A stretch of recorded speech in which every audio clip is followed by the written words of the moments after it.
அனைத்திந்திய அண்ணா திராவிட முன்னேற்றக் கழகத்தின் சார்பாகவும் மக்களின் சார்பாகவும் நான் சத்யவர்ஷா இந்திய அரசியல் அமைப்பு ஆலோசகராக பணியாற்றி வருகின்றேன். வாய்ஸ் ஆஃப் இந்தியா அஞ்சுவது யாதொன்றுமில்லை, அஞ்ச வருவதுமில்லை.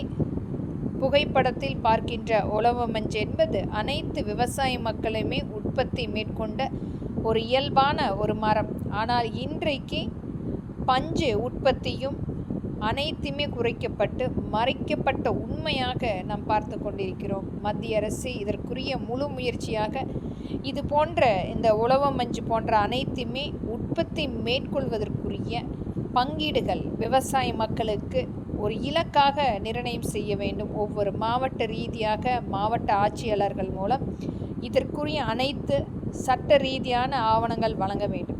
இதனால் மிகப்பெரிய அளவில் ஒரு லாபம் ஊட்டக்கூடிய விவசாய மக்களுக்கு அதிகரிக்கும். அதே சமயத்தில் மக்களுக்கு பயன்பாட்டில் நெகிழித்தன்மை இல்லாத பஞ்சுகளாக அனைத்து உபயோகத்துக்கும் ஒரு பிரயோஜனமுள்ள ஒரு வாழ்வாதாரத்தை ஏற்படுத்த முடியும். நன்றி மக்களே.